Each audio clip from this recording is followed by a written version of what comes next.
This is the walkway that's going to lead us to the entrance of floor plan number 9 here at Ocean Residence. Follow me through the front door.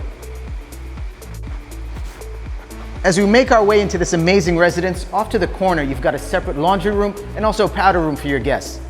This space right here, it's the primary master bedroom with an amazing ensuite bathroom that has direct ocean views as well, walk-in closet, and a lovely sleeping area. Behind me here, this is the open living room and kitchen section, and this is the second bedroom. Also with a walk-in closet, it has its own ensuite bathroom there, and it also has its own entrance onto the balcony.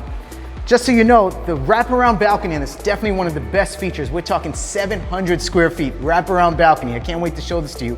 And just so you're aware, inside we've got about 1,700 square feet air-conditioned space. Meet me on the outside.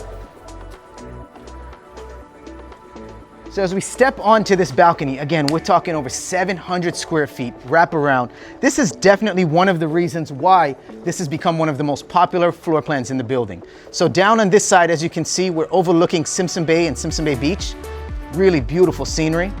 And then here, we're hovering on the corner of the building that is right above the Caribbean Sea, but also the entrance into the Simpson Bay Lagoon, right? Which is a yachting capital of the Caribbean. So you gotta visualize this. During the winter months between December to April, on a daily basis, you've got some of the world's finest luxury yachts passing by. You can almost give a high five to the billionaires that are on board, or salute the captain right there, make eye contact with the captain. Really amazing stuff. This is a view that you'll never get tired of. You've got sunrise behind the hills, and you've also got year-round sunsets from that side of the balcony. So really amazing stuff. My name is Arun Jagtiani. If you're interested in something at Ocean Residence, make sure you give me a call, send me an email. I look forward to working with you. Have a great day, guys. Enjoy the views.